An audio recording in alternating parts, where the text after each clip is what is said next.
بسم اللہ الرحمن الرحیم۔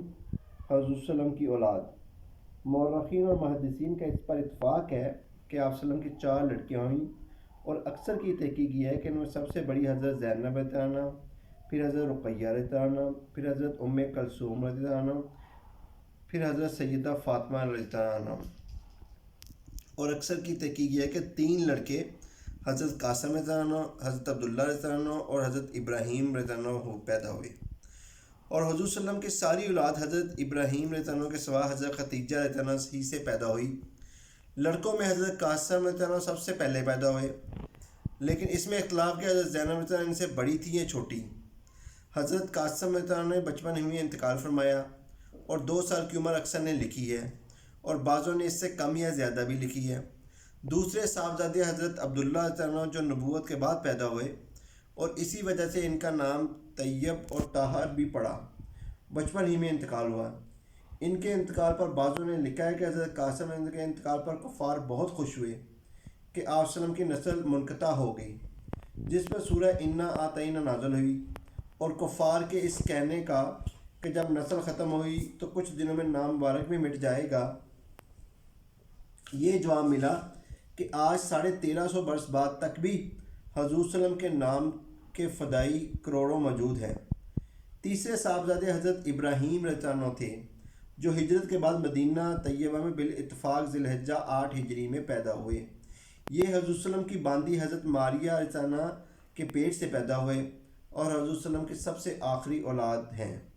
حضور صلی اللہ علیہ وسلم نے 7ویں دن ان کا عقیقہ کیا اور 2 مینڈے ذبح کیے، اور بالوں کے برابر چاندی صدقہ فرمائی، اور بالوں کو دفن کرایا۔ ابو ہند بیازی رضی اللہ عنہ نے سر کے بال اتارے۔ حضور صلی اللہ علیہ وسلم نے ارشاد فرمایا کہ میں نے اپنے باپ حضرت ابراہیم علیہ السلام کے نام پر نام رکھا ہے، اور 16 مہینے کی عمر میں ان صاحبزادے نے بھی 10 ربیع الاول 10 ہجری میں انتقال فرمایا۔ بعضوں نے 18 مہینے کی عمر بتلائی ہے۔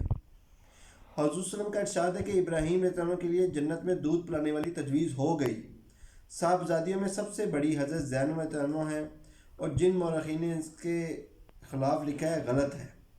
حضور صلی اللہ علیہ وسلم کے نکاح سے 5 برس بعد جبکہ آپ صلی اللہ علیہ وسلم کی عمر شریف 30 برس کی ہوئی پیدا ہوئیں، اور اپنے والدین کے گوش میں جوان ہوئیں، مسلمان ہوئی، اور اپنے خالہ زاد بھائی ابو العاص سے نکاح ہوا۔ غزوہ بدر کے بعد ہجرت کی، جس میں مشرکین کی ناپاک حرکتوں سے زخمی ہوئیں، جس کا قصہ پہلے گزر چکا، اور اسی بیماری کا سلسلہ آخر تک چلتا رہا، یہاں تک کہ 8 ہجری کے شروع میں انتقال فرمایا۔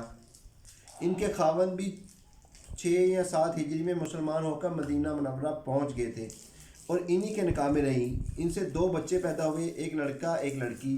لڑکے کا نام حضرت علی رضی اللہ عنہ تھا، جنہوں نے اپنی والدہ کے انتقال کے بعد بلوغ کے قریب حضور صلی اللہ علیہ وسلم کی زندگی ہی میں انتقال فرمایا۔ فتح مکہ میں حضور صلی اللہ علیہ وسلم کے ساتھ اونٹنی پر جو سوار تھے وہ یہی حضرت علی رضی اللہ عنہ تھے۔ لڑکی کا نام حضرت امامہ رضی اللہ عنہ تھا، جن کے متعلق حدیث کی کتابوں میں کثرت سے قصہ آتا ہے کہ جب حضور صلی اللہ علیہ وسلم نماز میں سجدہ کرتے تو یہ کمر پر سوار ہو جاتی۔ یہ حضور صلی اللہ علیہ وسلم کے بعد تک زندہ رہیں۔ حضرت سیدہ فاطمہ رضی اللہ عنہ کے وصال کے بعد جو ان کی خالہ تھی حضرت علی کرم اللہ وجہ نے ان سے نکاح کیا، اور ان کے وصال کے بعد مغیرہ بن نوفل سے نکاح ہوا۔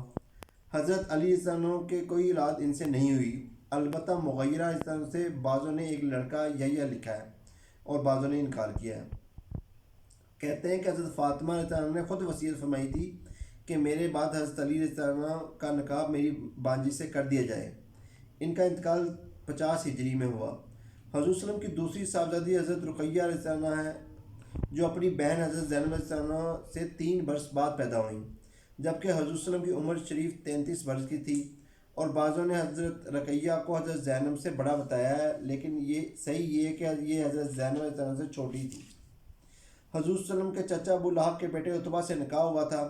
جب سورۃ تبت نازل ہوئی تو ابو لہب نے ان سے اور ان کے دوسرے بھائی عتیبہ سے، جن کے نکاح میں حضور صلی اللہ علیہ وسلم کی تیسری صاحبزادی حضرت کلثوم رضی اللہ عنہ تھی، یہ کہہ کر کہ میری ملاقات تم دونوں سے حرام ہے اگر تم محمد صلی اللہ علیہ وسلم کی بیٹیوں کو طلاق نہ دے دو۔ اس پر دونوں نے طلاق دے دی۔ یہ دونوں نکاح بچپن میں ہوئے تھے، رخصتی کی نوبت بھی نہیں آئی تھی۔ اس کے بعد فتح مکہ پر حضرت رقیہ رضی اللہ عنہ کے خاوند عتبہ مسلمان ہو گئے تھے، مگر بیوی کو پہلے ہی طلاق دے چکے تھے۔ اور حضرت رقیہ رضی اللہ عنہ کا نکاح حضرت عثمان رضی اللہ عنہ سے عرصہ سے ہوا جا چکا تھا۔